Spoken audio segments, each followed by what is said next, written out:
시청자 여러분 안녕하십니까. 뉴스7의 김명우입니다. 북한이 위성 항법 장치 GPS 전파 교란 공격을 이어가고 있습니다. 나흘 연속입니다. 서해 일대 주민들과 어민들의 불편도 이어지고 있고 오늘까지 신고 건수는 1000건을 넘겼습니다. 만약 북한이 공항 같은 기간시설 겨냥의 GPS 교란을 했다면 사실상 전쟁 도발과 같은 것이라고 합니다. 이번 주말에 또 오물풍선을 날릴 가능성이 탐지돼 군 당국은 촉각을 곤두세우고 있습니다. 최원희 기자가 보도합니다.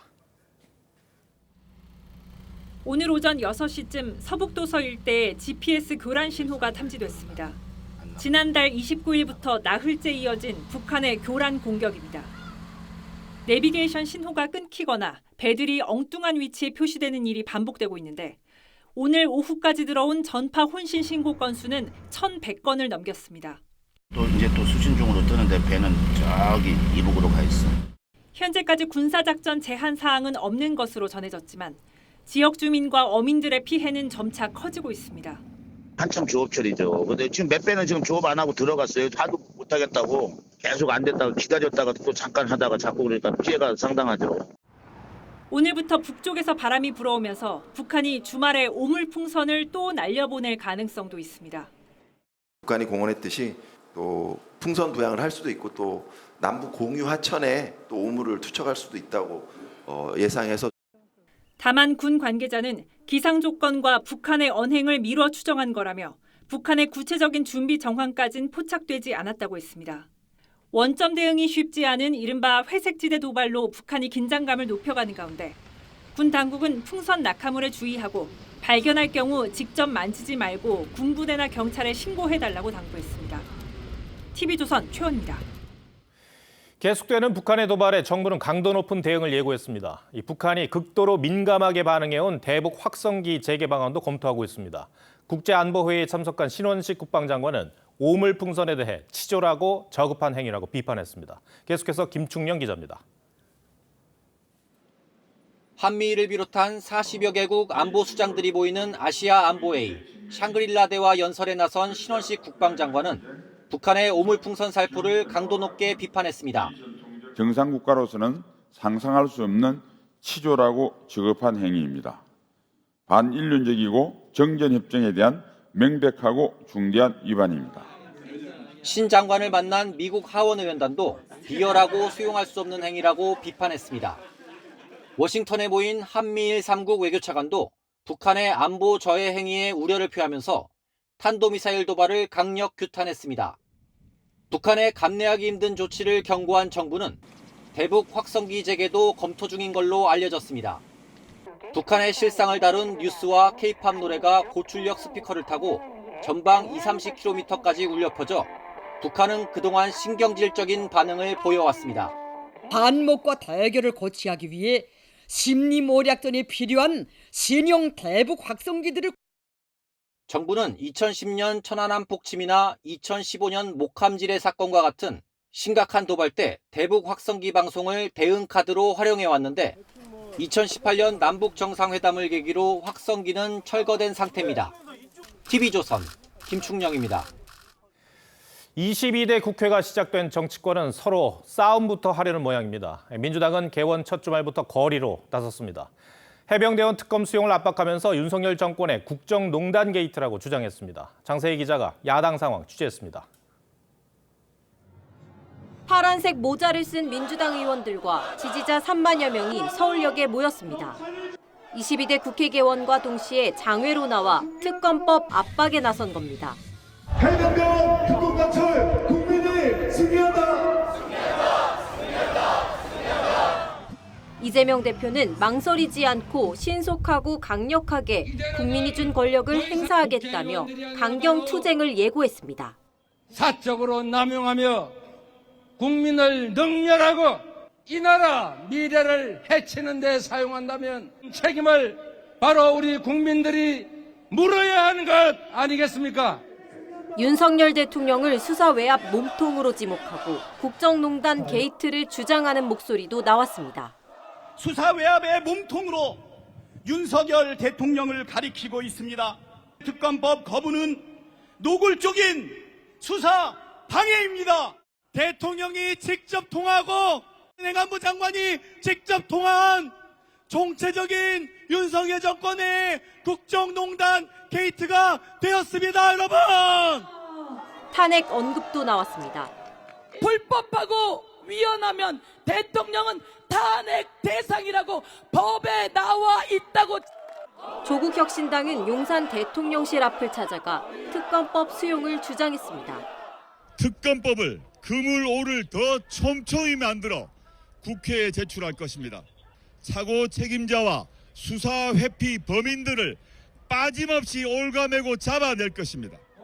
이재명 대표는 SNS에 윤 대통령이 그제 국민의힘 워크숍에서 술을 언급한 걸 겨냥해 얼차려 훈련병 연결식 날 술 타령이라고 비판했습니다.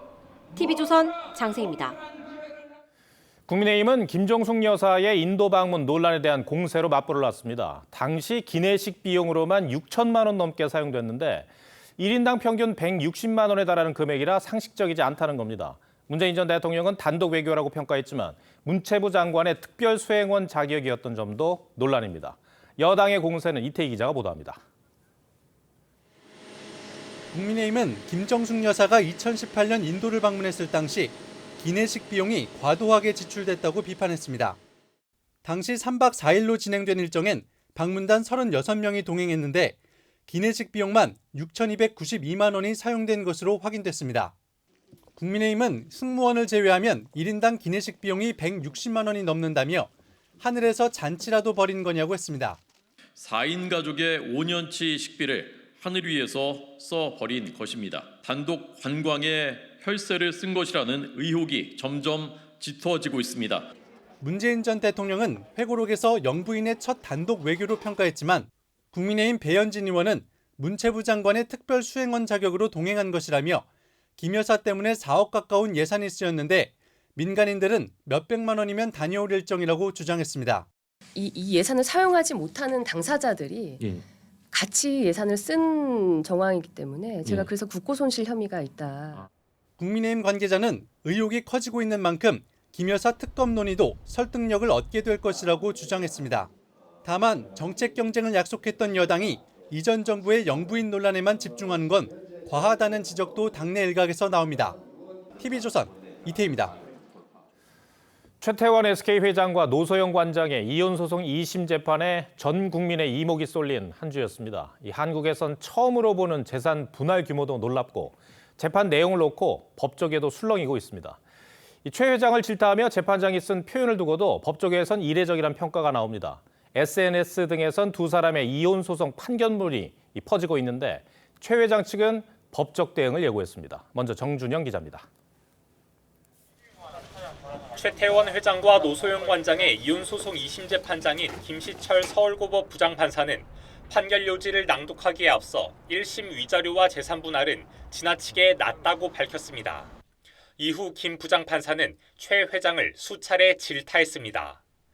2013년 최 회장이 노 관장에게 보낸 편지에서 자신이 내연녀인 김희영 TNC재단 이사장에게 전 남편과 이혼하라고 말했다고 했다가 소송 과정에선 개입한 적 없다고 말을 바꾼 것을 두고 최 회장의 주장을 신뢰할 수 있는지 의문이 든다고 말했습니다.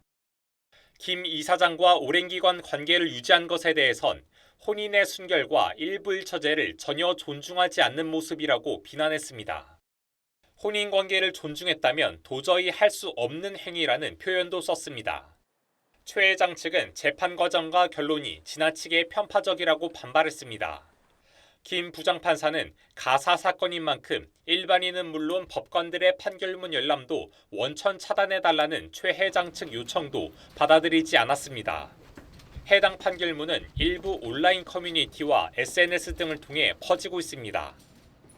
최 회장 측은 가족 간 사적 대화 등이 담긴 판결문을 무단으로 퍼뜨리는 것은 심각한 범죄 행위라며 유포자를 경찰에 고발하겠다고 밝혔습니다. TV조선 정준영입니다. 두 사람의 2심 판결이 내려진 뒤 그룹 지주사인 SK 주가는 연이틀 급등했습니다. 경영권 분쟁이 일어날 수도 있다는 전망이 작용한 겁니다. 노 관장 측은 지배 구조가 흔들리는 것은 원하지 않는다고 밝혔습니다. 계속해서 최수용 기자입니다. SK그룹의 지주사이자 최태원 회장이 지분 17.7%를 보유한 주식회사 SK. 세기의 이혼 2심 판결이 나온 후 이틀간 주가가 무려 22% 올랐습니다. 배당 증가 기대감과 함께 경영권 분쟁 전망이 작용한 것으로 풀이됩니다. 불확실성이 있어서 경영권 프리미엄 가치가 올라가기 때문에 주가도 당분간 올라갈 수 있다라고. 특수관계인까지 합쳐도 최 회장 측 우호 지분은 26%가 채 되지 않습니다. 최 회장이 1조 4천억 원 가까운 재산 분할금을 마련하기 위해 재산 중 가장 큰 비중을 차지하는 SK 지분 일부를 매도할 경우 2003년 소버린 사태와 같은 경영권 리스크가 재발할 수 있다는 계산이 작용하는 겁니다. 이런 가운데 노소영 관장 측은 SK그룹 지배구조가 흔들리는 것은 바라지 않는다며 계속 우호 지분으로 남기를 원한다고 밝혔습니다. 이번 소송은 순전히 개인적인 일이며 경영권과는 상관없다는 겁니다. 노소영 관장 측은 지난 1심 판결 후에도 자신이 요구한 건 재산 분할이지 회사 분할이 아니라고 선을 그은 바 있습니다. 이번 판결이 대법원에서 확정될 경우 최 회장이 부담해야 하는 이자만 연 690억 원, 하루 1억 8,900만 원에 이르는 것으로 알려졌습니다. TV조선 최수영입니다. 내년도 의대 증원 규모가 확정됐습니다만 정부와 의료계 갈등은 계속되고 있습니다. 최근 의사협회는 촛불 집회를 열고 큰 싸움을 예고했죠. 내일 긴급회의를 열고 총파업을 논의한다고 합니다. 박재훈 기자가 보도합니다. 내년도 의대 정원이 최종 확정된 지난달 30일, 대한의사협회는 전국 촛불 집회를 열고 큰 싸움을 예고했습니다. 6월부터 본격적으로 의료농단, 교육농단, 암환자고려장, 어르신고 의료고려장을 막는 의료농단에 대한 큰 싸움을 시작합니다. 큰 싸움의 구체적인 내용은 밝히지 않았지만 동네병원 총파업 등 개원이들이 단체 행동을 염두에 둔 것으로 풀이됩니다. 의협은 내일 전국 16개 시도회장단과 회의를 열고 총파업 논의를 할 예정입니다. 아직 내부 의견 수렴을 거쳐야 하는 데다 4년 전 파업 당시 개원과 참여율은 10%에 그쳤습니다. 하지만 수련병원 진료가 원활하지 않은 상황에서 일부 동네병원마저 문을 닫으면 환자 불편이 가중될 거란 우려가 나옵니다. 걱정이 있다면 이제 날 혈압이 건데 교수님이 펑크가 날까봐 그것만 걱정이지. 어제 결렬된 수가 협상에 대해서도 의협은 오늘 입장문을 내고 향후 발생할 의료 혼란의 모든 책임은 정부에 있다고 밝혔습니다. 의대생 집단 유급 위기감도 커지고 있습니다. 오늘 전국 40개 의대생 대표들은 긴급회의를 열고 집단 행동 방향을 논의한 것으로 알려졌습니다. 오늘 논의 결과에 따라 의대생 일부 복귀가 이뤄질지도 관심입니다. TV조선 박재훈입니다. 6월이 시작되면서 여름으로 접어들었습니다. 부산에서는 오늘 해수욕장이 개장했는데요. 올해는 여름 더위가 빨리 찾아올 것으로 예보돼 다른 해수욕장들도 일찍 문을 연다고 합니다. 개장 첫날 부산 해수욕장을 하동원 기자가 다녀왔습니다. 친구들과 함께 바닷속으로 뛰어듭니다. 아직 바닷물은 차갑지만 신나게 물장구 칩니다. 춥긴 한데 친구들하고 노니까 확실히 몸에 열기가 올라가서. 아이들은 시원한 바닷바람을 맞으며 아빠와 함께 모래성을 쌓습니다. 바닷물에 못 들어오겠지? 아름다운 성을 쌓았어요. 최근에 5월달에 되게 더웠었는데 직장으로 옴으로써 좀 무더위가 날아가는 것 같습니다. 오늘 부산에 있는 해운대와 송정해수욕장이 전국에서 처음으로 부분 개장하면서 막루 부표 등 안전시설이 설치되고 수상구조대원이 배치됐습니다. 이곳 해운대 해수욕장은 개장 첫날이지만 벌써부터 나들이 객들로 북적였습니다. 송정해수욕장에도 많은 서퍼들이 파도를 타며 빨리 찾아온 여름을 즐겼습니다. 생각보다 좀 균형 잡기 어려워가지고 많이 넘어졌습니다. 서핑하는 사람들도 많아가지고 이제 여름이 온 게 좀 실감이 된 것 같습니다. 기상청이 올 여름은 평년보다 더울 것이라고 예보하면서 이번 달에만 충남 만리포 해수욕장과 제주 협재 해수욕장이 문을 열고 경포 해수욕장도 강원 지역 해수욕장 가운데 사상 처음으로 6월 말에 개장합니다. 도심에서는 광장 분수대와 야외 물놀이장도 가동을 시작하는 등 여름이 성큼 다가오고 있습니다. TV조선 하동훈입니다. 해수욕장도 개장하면서 이제 바다에서 더위를 식힐 분들 많을 텐데요. 안전이 우선입니다. 벌써부터 바다에서 사고가 이어졌습니다. 전남 여수에서는 패들보드를 타려던 2명이 바다에 빠졌다가 시민의 도움으로 무사히 구조됐지만 남해에서는 야간 해루질을 하던 남성이 바다에 빠져 숨졌습니다. 김다루 기자입니다. 해경대원이 밤바다에 물살을 가르며 헤엄치고 건너편 함정에서는 바다를 향해 구명보를 던집니다. 밤 10시 30분이 넘은 시각, 전남 여수 모사금 해수욕장 앞 해상에서 패들보드를 타려고 준비하던 20대 남녀 2명이 물에 빠진 겁니다. 바위에 이게 좀 메어놓고 좀 이런 과정 중에 이제 뭐 떠밀려갔다고 하더라고요. 갑자기 바람이 불면.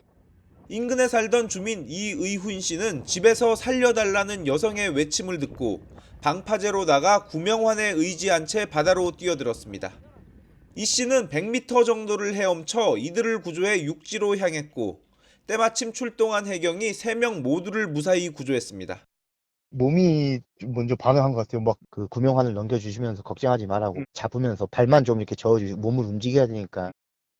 이보다 앞선 밤 9시쯤 남해군 설천면 한 해상에서는 일행 3명과 함께 맨손으로 어패류를 잡는 해루질에 나선 60대 남성이 발을 헛디뎌 바다에 빠졌습니다.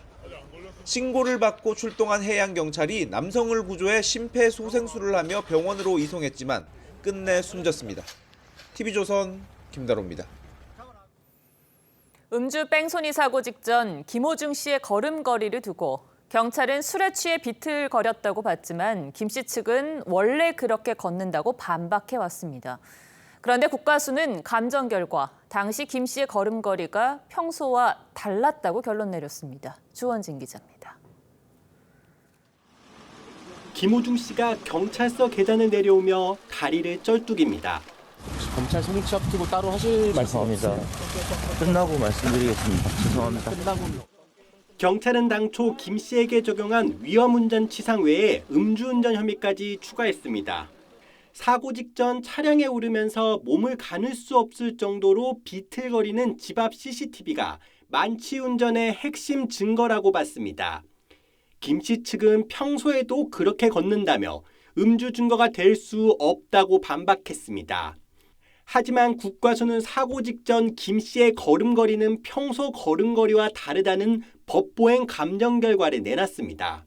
사고 당일 김 씨는 스크린 골프장과 식당을 거쳐 유흥주점으로 갔습니다. 경찰은 김 씨가 술집과 유흥주점에서만 소주 3병 이상을 마신 것으로 보고 있습니다.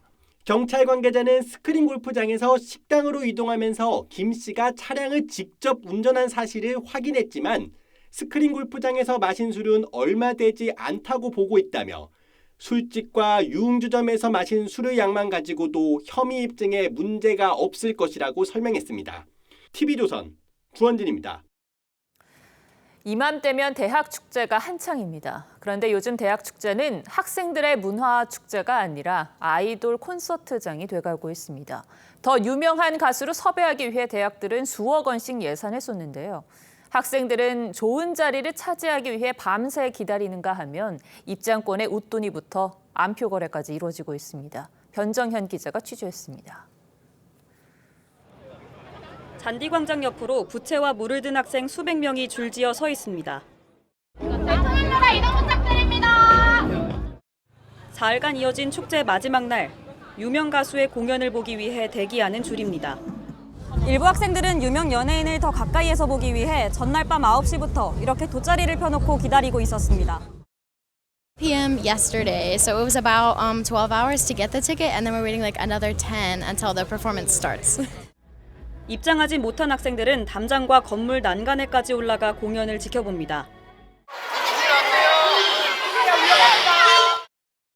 돈을 받고 공연 티켓을 파는 일부 대학에선 안표까지 등장했습니다. 2만 원 정도였는데 한 19만 원에 티켓 받을 때 학생증 주고 받고. 중고거래 사이트엔 이 공연 티켓이 50만 원에 판매됐다는 글이 올라왔고 학생증 확인 절차 등 입장을 돕겠다며 홍보도 합니다. 가수 유치 경쟁이 과열되면서 대학 부담도 커지고 있습니다. 부산대는 올해 축제 예산으로 지난해 예산의 2배인 3억 원을 편성했고 서울대는 축제 대행업체 계약 공고에 최정상급 가수를 한 팀 이상 초청해야 한다는 조건을 걸었습니다. TV조선 변정현입니다.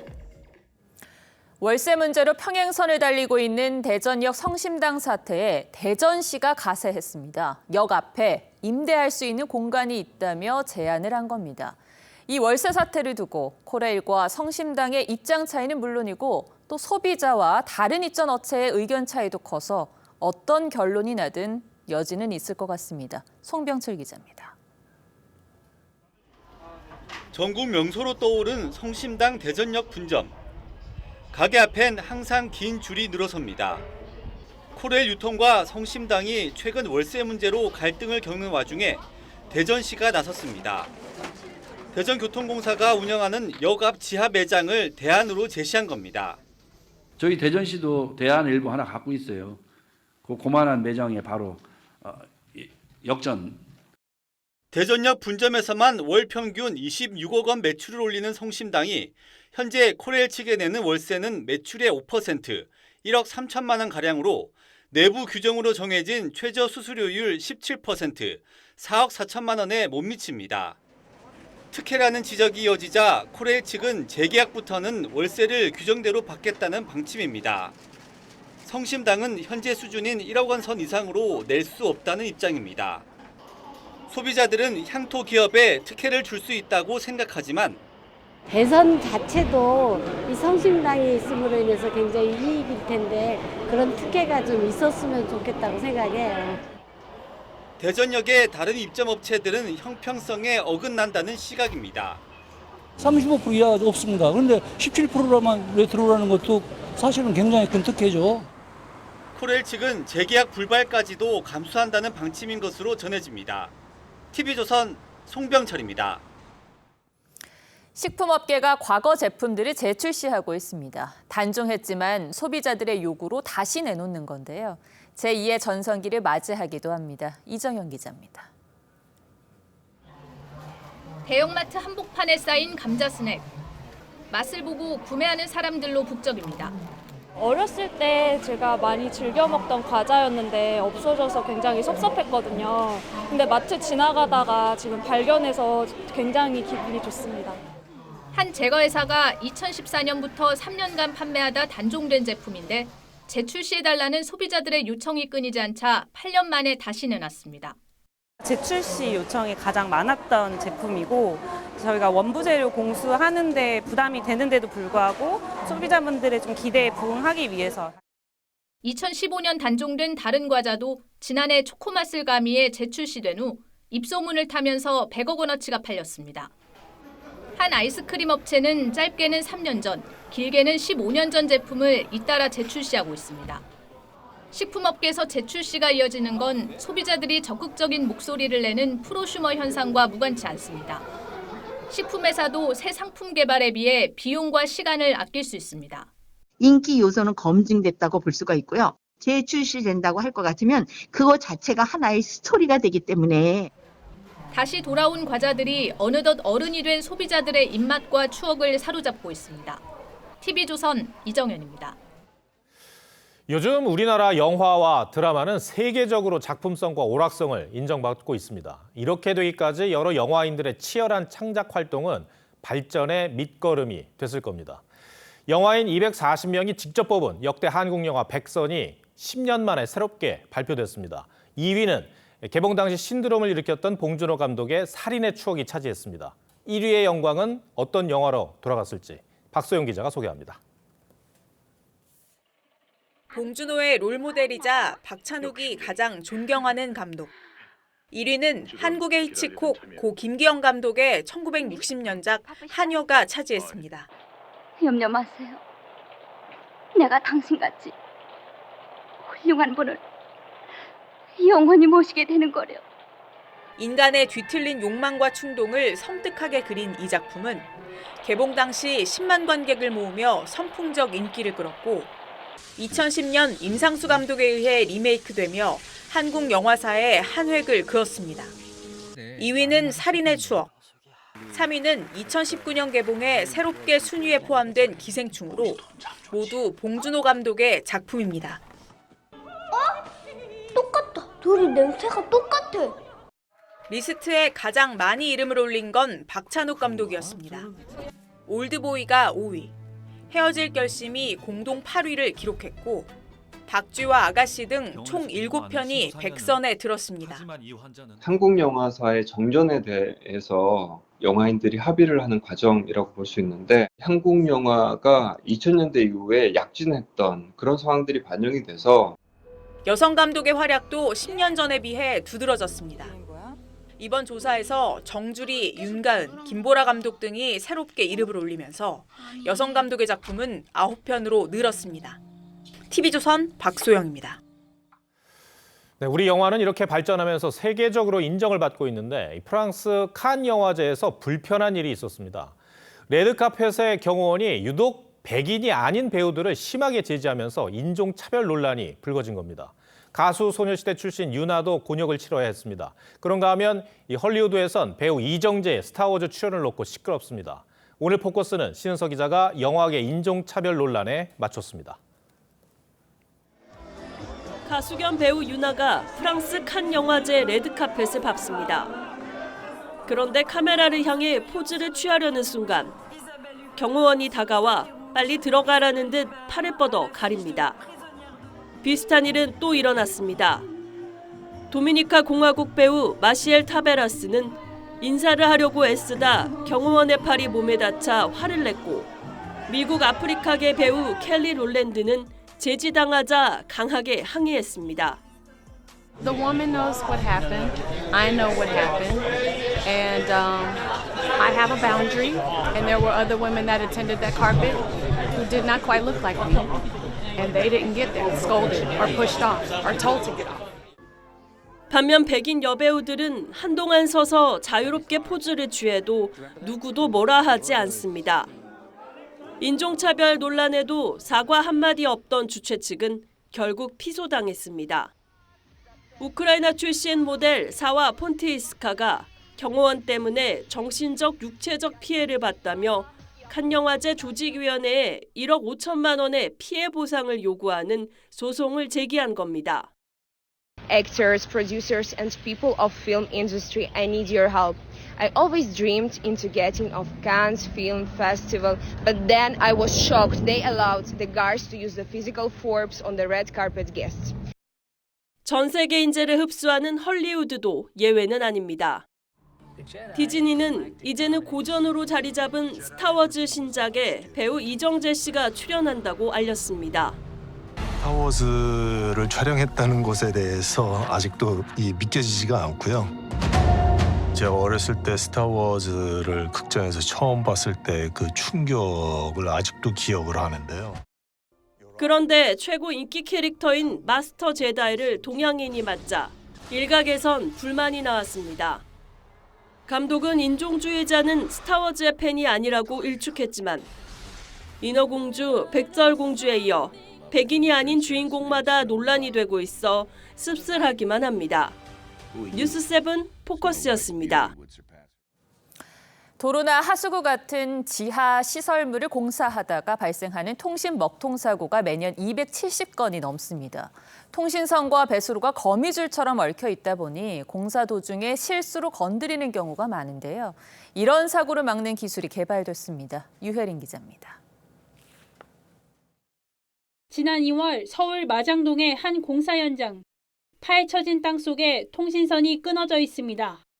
굴착기가 땅을 파는 도중 실수로 선을 끊으면서 이 일대 결제 시스템과 인터넷 등 2만여 개 회선이 2시간 이상 먹통이 됐습니다.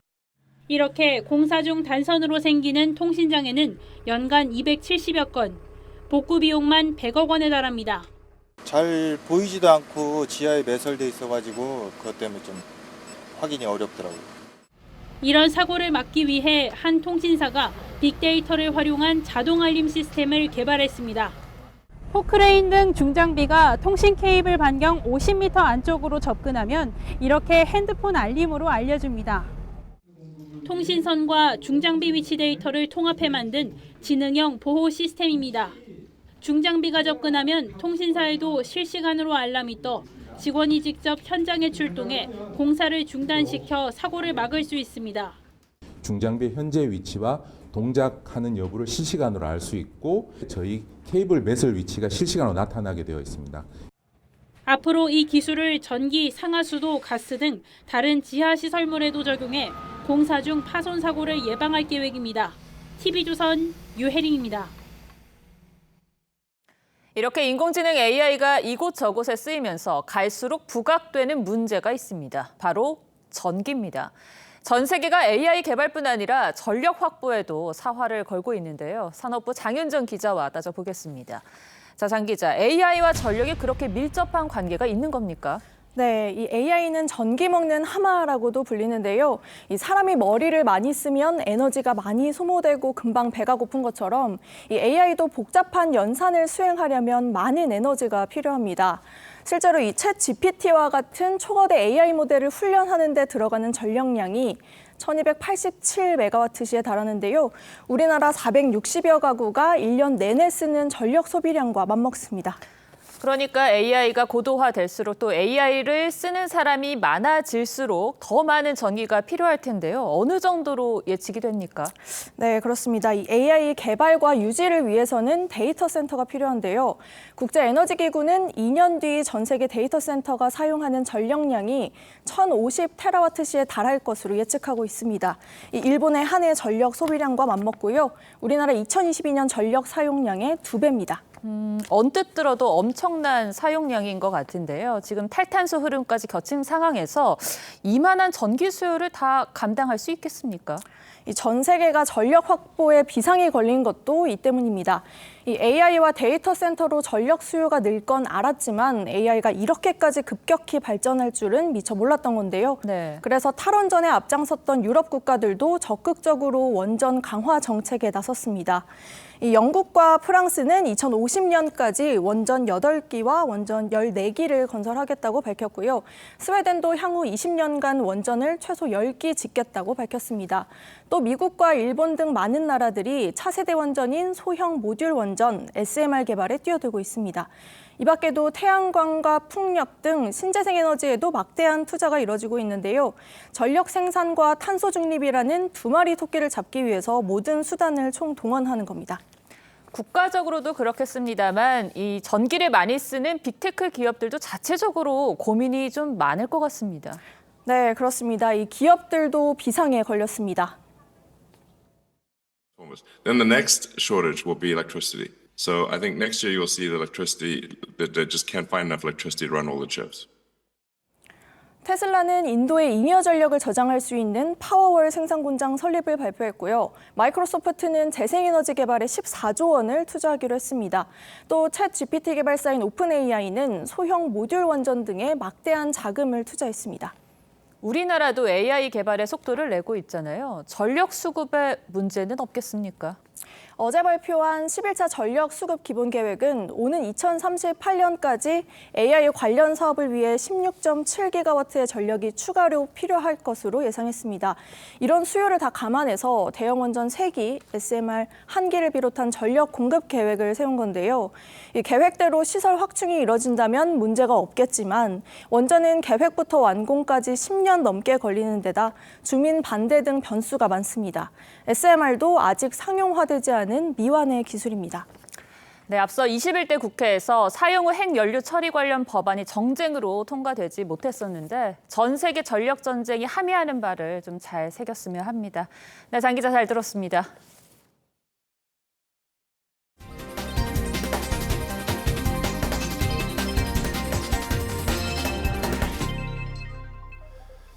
이스라엘과 하마스의 전쟁이 새 국면을 맞게 될지 주목됩니다. 바이든 대통령이 이제는 전쟁을 끝낼 때라며 이스라엘이 새롭게 제안한 휴전안을 공개했습니다. 하마스도 일단 이 휴전안에 긍정적인 반응입니다. 유지연 기자 리포트 전해드리고 뉴스야 이어가겠습니다. 바이든 대통령이 긴급회견을 열고 이스라엘이 제안한 3단계 휴전안을 소개합니다. Israel has offered a comprehensive new proposal. This proposal has been transmitted by Qatar to Hamas. 1단계로는 6주간 휴전하며 이스라엘군의 일부 지역 철수와 여성 등 일부 인질 석방이 이뤄집니다. 이 기간 이스라엘과 하마스는 적대 행위를 영구적으로 멈추는 2단계로 가기 위한 협상을 진행합니다.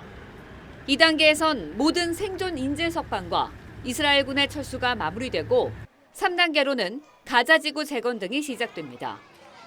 For the suffering to stop, it's time for this war to end.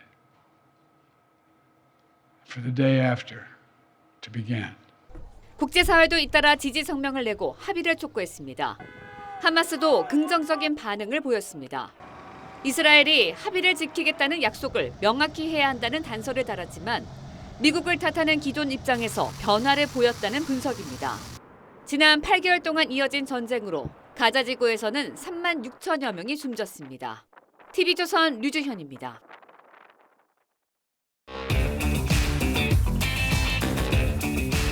뉴스야 시작합니다. 정치부 최지연 기자 나와 있습니다. 첫 번째 물음표 볼까요? 네, 첫 번째 물음표는 이재명 맞춤형 대 조국당 견제용입니다. 네, 이재명 맞춤형이라는 거는 지금 민주당이 추진하고 있는 당원 당규 개정 그거를 말하는 것일 테고요. 그런데 조국 대표 견제용이라는 말은 좀 설명이 필요해 보입니다. 네, 이 민주당의 당헌 96조 2항을 먼저 한번 살펴보겠습니다. 민주당의 귀책 사유로 재보궐선거를 실시하게 될 경우에는 무공천한다 이런 규정이죠. 민주당은 김상곤 혁신위 시절 정치개혁의 일환으로 부정부패 사건과 같은 중대한 잘못 때문에 공직자가 직위를 상실하게 되면 재보궐선거에는 해당 지역에 공천을 하지 않는다 이렇게 당원에 못 박았었는데요. 이 조항을 아예 삭제하겠다는 겁니다. 이 조항은 삭제 전부터 선거 때마다 논란이 되었던 그런 사안 아닙니까? 예, 맞습니다. 이 지난 2021년도 박원순, 오거돈 두 시장의 성추문 사태로 치러진 재보선에 후보를 낼 수 없게 되니까 당시 이낙연 대표가 전당원 투표로 달리 정할 수 있다. 이런 내용을 당헌에 포함시키면서 결국 후보를 냈던 게 대표적입니다. 원칙을 어긴 꼼수다 이런 비판이 많았는데 이런 논란 자체를 없애는 차원이라는 게 민주당의 설명입니다. 당 관계자는 상대당에서 이 당헌을 이유로 민주당 인사를 의도적으로 흠집내게 해서 무공천 지역으로 만들려는 시도조차도 차단할 수 있다. 이런 설명도 했습니다. 그러니까 그 상대당이라는 게 여당뿐만 아니라 조국 혁신당도 포함된다 그런 얘기입니까? 예, 명시적으로 꼬집어서 밝히진 않았습니다만 이 현재 정치 지형을 본다면 다분히 그런 해석이 가능하다는 얘기가 나옵니다. 민주당이 지방선거에서 후보를 내지 못한다면 가장 이득을 보게 될 정당, 현 국면에서는 진영 자체가 다른 국민의힘보다는 원내 3당이자 두 번째로 큰 야당인 조국혁신당이 될 겁니다. 당장 민주당 출신인 이상철 전남 곡성 군수가 지난 지방선거 때 공직선거법을 위반해서 대법원에서 당선 무효형을 확정받았는데 이로써 오는 10월 보궐선거가 치러지거든요. 현행 당원대로 민주당이 후보를 내지 못한다면 야당 텃밭인 호남에서는 조국혁신당 후보가 당선될 가능성이 큽니다. 전남 지역만 이렇게 현재 단체장 7명이 재판이나 수사를 받고 있는데 재판 결과에 따라서는 꽤 여러 단체장 자리를 조국혁신당 후보가 차지하게 될 수도 있는 겁니다. 이재명 대표가 대표직을 연임할 경우 대선 출마 전에 지방선거 공천권까지 행사할 수 있도록 개정하려는 것도 친문 성격이 강하다고 할 수 있는 조국혁신당 후보들과의 경쟁을 대비해서 친명계 인사들을 공천하려는 의도가 아니냐 이런 해석도 나오고 있습니다. 그런데 2021년 서울 부산시장 보궐선거 땐 이재명 대표도 무공천을 주장했었잖아요. 네, 맞습니다. 이 당시에는 유력한 당내 대권 주자이자 경쟁자였던 이낙연 전 대표 견제용이었다는 해석이 나왔었습니다. 장사꾼도 신뢰를 유지하려고 손실을 감수합니다. 무공천하는 게 저는 맞다고 보고. 공천할 것인지 여부를 결정해야 되는 게 연말쯤 되겠지요. 네. 그걸 몇 개월 끄집어 당겨가지고 미리 싸움부터 하는 것이 왜 필요할까? 여러 해석이 나올 수밖에 없는 상황이군요. 알겠습니다. 첫 번째 물음표 정리해 주시죠. 네, 첫 번째 물음표 이재명 맞춤형 대 조국당 견제용의 느낌표는 부끄럽지 않은 승리로로 하겠습니다. 네. 이 이재명 대표는 대선 후보 시절에 송영길 당대표를 통해서 이낙연 대표가 대선 후보 출마로 자진 사퇴했던 서울 종로 지역의 무공천까지도 결정을 한 바가 있습니다. 당시에 부정부패로 인한 거리도 아니었지만 책임지는 정치의 일환이다 이런 설명을 내놨었는데요. 선거에서 이기려면 물불 가리지 않아야 한다지만 그래도 원칙과 소신이 더 앞서야 하지 않을까 싶습니다. 네, 알겠습니다. 두 번째 물음표는 뭡니까? 네, 두 번째 물음표는 여당 회심의 반격입니다. 네. 어제 국민의힘 의원 워크숍 모습이고 이쪽은 대통령실의 모습인데 네. 반격은 무슨 얘기입니까? 네, 이 어제 여권에서 내놓은 종부세 폐지론 얘긴데요. 이 사실 국민의힘이 워크숍에서 발표한 1호 당론 법안에는 포함되지 않았었는데 비슷한 시각 대통령실이 종부세 폐지 검토 방침을 언론에 알리면서 정부와 여당이 민생 회복을 통한 국면 전환에 나선다는 의지가 강조됐습니다. 종부세의 부분적인 개편안은 마련을 하고 제안을 할 것입니다. 그거는 조금 더 연구 검토가 필요하다. 반격이라는 거는 뭔가 공격을 받았을 때 그것을 되받아친다는 거잖아요. 네. 무슨 공격을 받았다는 겁니까? 이게 바로 연금 개혁안입니다. 네. 이 이재명 대표가 여당과 대통령실에 허를 찔렀다 이런 평가가 있죠. 여당은 여전히 이 대표의 제안이 사기다 이렇게 비판을 합니다만 그럼에도 정책 제안을 야당 대표가 먼저 치고 나간다는 효과를 거뒀던 측면이 있습니다. 꼭 해야 할 일인데 시간은 없으니 불가피하게 우리 민주당이 다 양보하겠습니다. 여당이 제시한 소득 대체율 44%를 전적으로 수용하겠습니다. 그래서 종부세 폐지론으로 여당이 되받아친 거다. 그런 얘기입니까? 네, 이 어제 나온 대통령실 입장을 한번 살펴보면요. 일거주 1주택자 종부세 폐지나 종부세 자체를 폐지해서 세부담을 완화해야 한다는 야당의 제안을 계기로 이렇게 적혀 있습니다. 이 구체적으로 해당 주장을 한 박찬대 원내대표와 고민정 최고위원의 이름까지 이례적으로 써넣기도 했는데요. 민주당은 다음 대선 국면에서 수도권과 중도층을 잡을 카드로 초부자를 제외한 종부세 폐지를 검토하고 있습니다.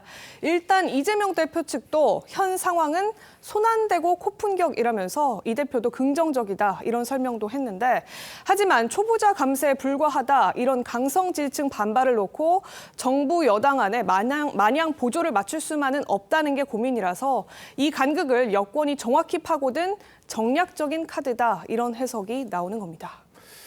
문제는 이제 결론이겠죠. 연금 개혁처럼 종부세 문제도 비슷하게 흘러가는 거 아닐까요? 네, 이 21대 국회 때도 이 해당 법안이 통과되지 못했었는데 다만 부동산 정책 실패가 대선 패배의 결정적인 배경이다. 이렇게 보는 민주당과 이재명 대표라서 다음 대선 국면에서는 중도층을 겨냥한 선제구까지도 날릴 수 있을 거다. 이런 관측도 나오고 있습니다. 네, 두 번째 물음표도 정리해 주시죠. 네, 두 번째 물음표 여당 회심의 반격의 느낌표는 민생부터로 하겠습니다. 네. 이 양당이 각자 생각하는 정략적인 노림수는 분명 있겠습니다만 민생과 직결된 정책 대결을 간만에 벌이고 있는 만큼 합리적인 결론을 더 도출해내길 기대해 보겠습니다. 알겠습니다. 최지영 기자, 잘 들었습니다.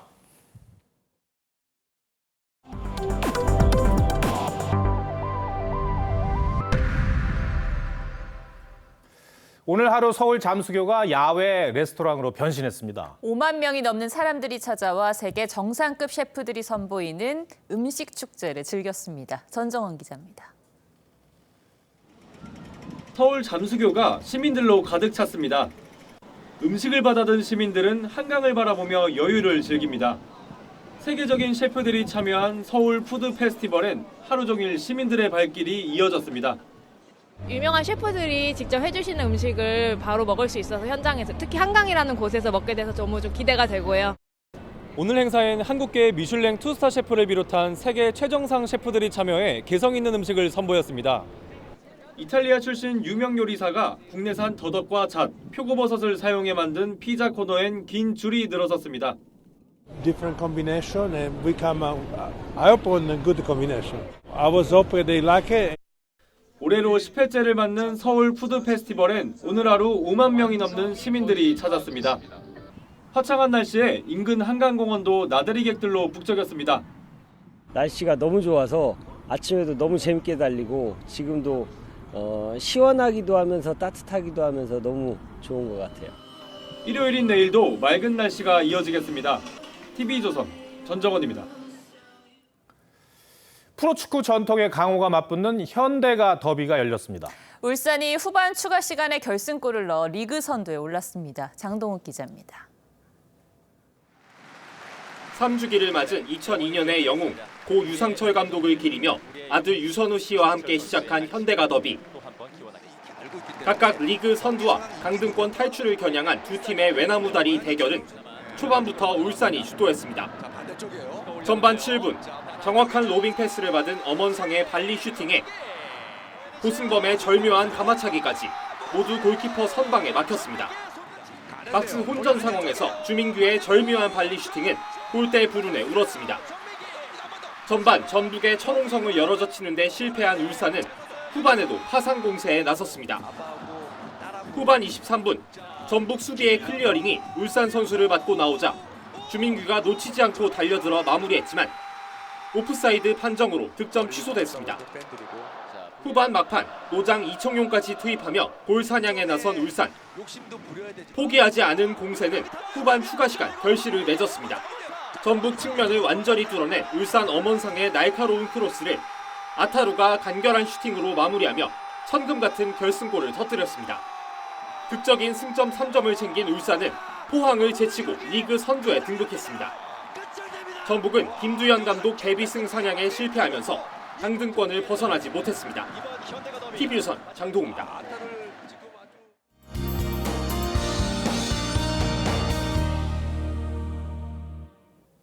오늘 서쪽 지역은 6월의 시작을 맑은 하늘과 함께했습니다.